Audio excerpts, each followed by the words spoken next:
क्या आप जानते हैं कि यूज्ड ब्लड बैग को जनरल वेस्ट में या गलत बीन में फेंकना लीगल वायलेशन है। गलत डिस्पोजल से इन्फेक्शन फैल सकता है, HIV, हेपेटाइटिस बी या फिर हेपेटाइटिस सी। अधिकतर लोग सोचते हैं कि ब्लड बैग रेड बैग में जाता है, जबकि सच ये है कि ब्लड प्रेजेंट हो तो यह येलो बैग वेस्ट होता है। तो हम बात करेंगे ब्लड बैग डिस्पोजल की।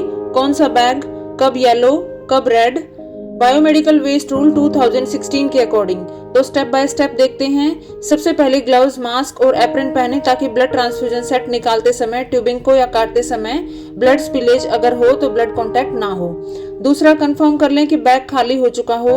पेशेंट की IV कैनुला या CVP लाइन से BT सेट को डिटैच करें, डेजिग्नेटेड डिस्पोजल एरिया में ले जाएं। अब BT सेट ट्यूबिंग को बैग से अलग करें और कट करके रेड बैग में डाल दें। लेकिन अगर स्पिल होता है तो उसे 1% सोडियम हाइपोक्लोराइड से ट्रीट करें, और अगर नीडल लगी हुई है तो उसे व्हाइट पंक्चर प्रूफ कंटेनर में डिस्कार्ड कर दें।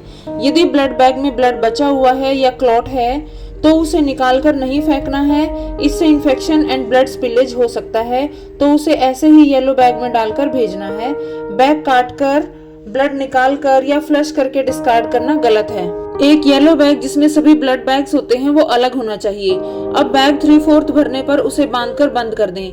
नेको यानी नेशनल एड्स कंट्रोल ऑर्गेनाइजेशन के अकॉर्डिंग सभी यूज्ड और एम्प्टी ब्लड बैग्स को 24 आवर्स तक leak proof yellow biohazard bag में रखना है विद लेबल्ड बायोहजार्ड सिंबल। अब 24 आवर्स के बाद लास्ट में CBWTF यानी common biomedical waste treatment facility को प्रॉपरली रिकॉर्ड मेंटेन करके इंसिनरेशन एंड डीप बरियल के लिए भेज दिया जाता है। सभी हॉस्पिटल्स का इंटरनल प्रोटोकॉल होता है, लेकिन disposal criteria according to biomedical waste rule 2016 के अकॉर्डिंग सेम होता है। कुछ हॉस्पिटल्स में within department blood bag discard नहीं किया जाता।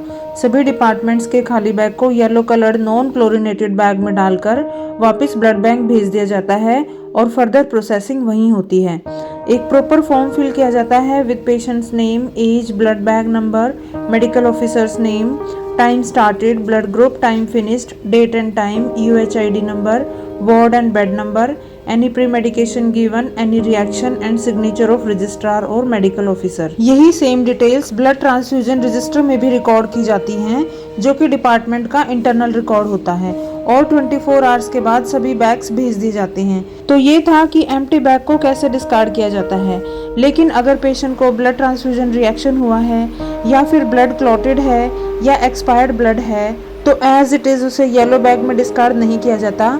उसकी प्रोसेसिंग कैसे की जाती है जानिए अगली वीडियो में। तब तक के लिए वीडियो को लाइक करें, शेयर करें और चैनल को सब्सक्राइब करें। Thank you.